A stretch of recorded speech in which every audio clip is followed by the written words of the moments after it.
Hey guys, welcome to solving quadratic inequalities using sign analysis.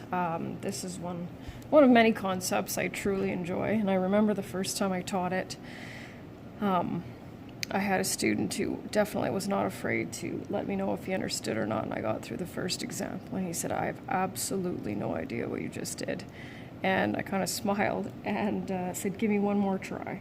And after the second one, he and quite a few others got it. So don't panic if I get through the first one and you think, yeah, what the heck was that? It's kind of neat, but it takes a little bit of practice to understand all the little parts that go with it. So steps are on the right, and of course they're in the blank notes, and I'll be sort of talking you through them. I'm kind of assuming that this is going better, the fact that I'm zooming in a little bit more, even though I have to slide things around. But anyhow, so we're going to solve and we're going to graph. And so we want to know what values of x in this inequality, in this quadratic inequality, will work, where you will square that value and then subtract 7 times those values, not that value, plus 10, and then have that be less than or equal to 0. So the first thing we do is we write the inequality with 0 on the right. Already done. Next, we need to factor that. So we're dealing with an easy trinomial.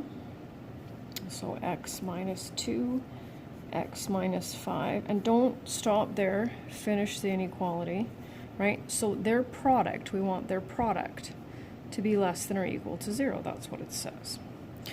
So then we factored it. Next thing is we draw a number line, which is there, and then we write each factor above and to the left. So there's 2 factors here, and it doesn't matter which one goes where. So 1, 2, you can totally reverse them if you like. And then what we need to do is we need to put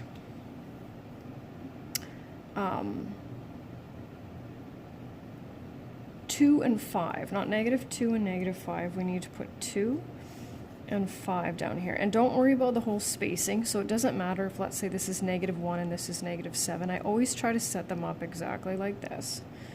Okay, and so then what we're interested in, this is our sign analysis now. We're going to make a sign graph indicating where each factor is negative, 0, and positive. So bear with me here.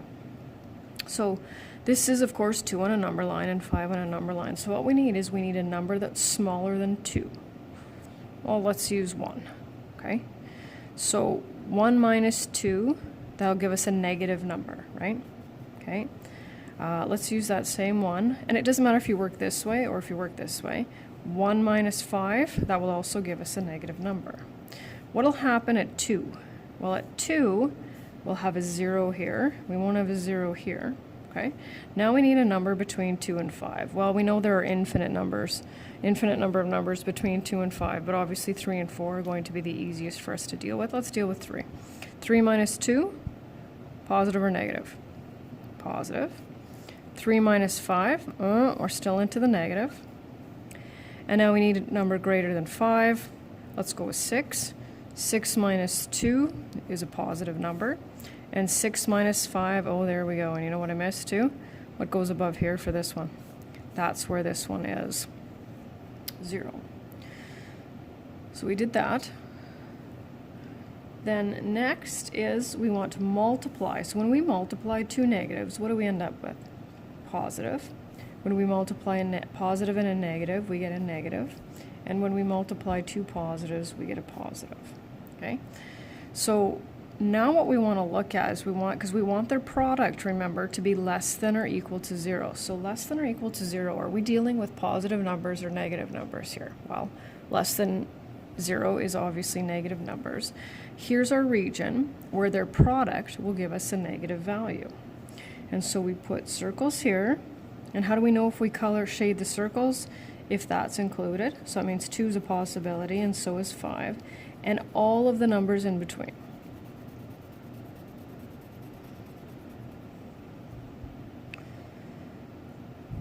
Okay? So now what we want to do is we want to verify and make sure that's correct. So we're going to just use 1 test point per section. So we only have 1 section here, so it just means we need to take any number in between 2 and 5. I would never recommend choosing these two, choose one in between here. Let's go with 3. We go back to the original inequality.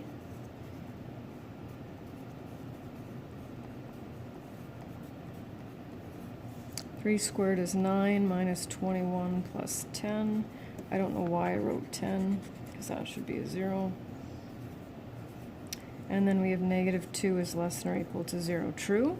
Absolutely. Now, what would happen if, what should happen, what will happen, if we take a value here and from here and substitute it in here? Well, it will not be true. That's not necessary, but we do need a solution set. And it's kind of a weird looking thing. So we just say, here are our values for x.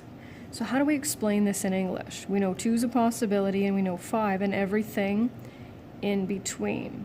So the way that I like to say it is you pick your smallest number and then you go less than or equal to x, because that is red. X has to be greater than or equal to 2, but x also has to be less than or equal to 5. And there you go. So next one. First step is we write the inequality with 0 on the right. So we'll move everything over. Well, that's not what I meant to do. Minus x minus 12. There we go. Second step, factor.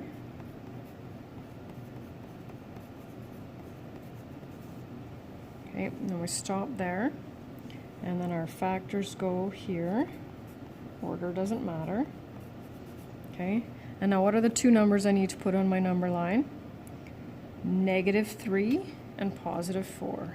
So you can see how I haven't, done any indication of the distance in between here. Okay, so same concept as before, and you'll see once you start working through these, there's a definite pattern. So a number less than negative 3, negative 4. Negative 4 minus 4 is negative. Negative 4 plus 3 is negative. My 0 goes here. A number in between these two, let's go with 0. 0 minus 4 is negative. 0 plus 3 is positive. Here's my 0. A number greater than 4. 5 minus 4 is positive. And 5 plus 3 is also positive. So notice what happens, see? Here's the pattern. You have your 0. Well, what goes to the left of the 0? Well, obviously negative numbers and positive numbers to the right. So same thing. Negative times a negative is still positive. Negative times a positive is negative. And now we have that. Now here's where it gets a little bit different. Because now what we're looking for is we want our product to be greater than 0. And so greater than 0, we're obviously dealing with positive numbers. Well, how many positive sections do we have? Well, we have 2. Here's one, and here's another one. So we need to do this, and this now is what we shade.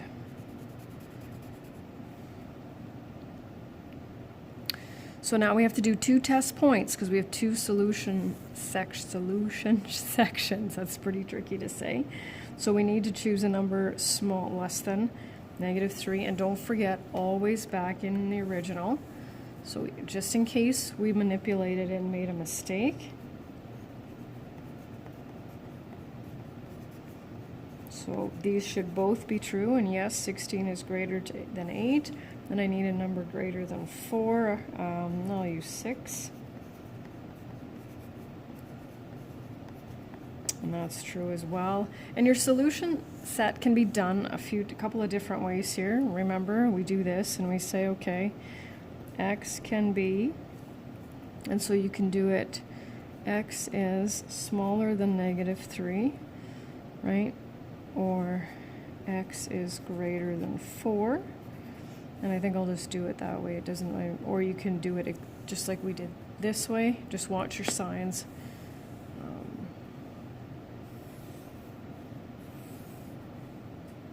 And that is sign analysis.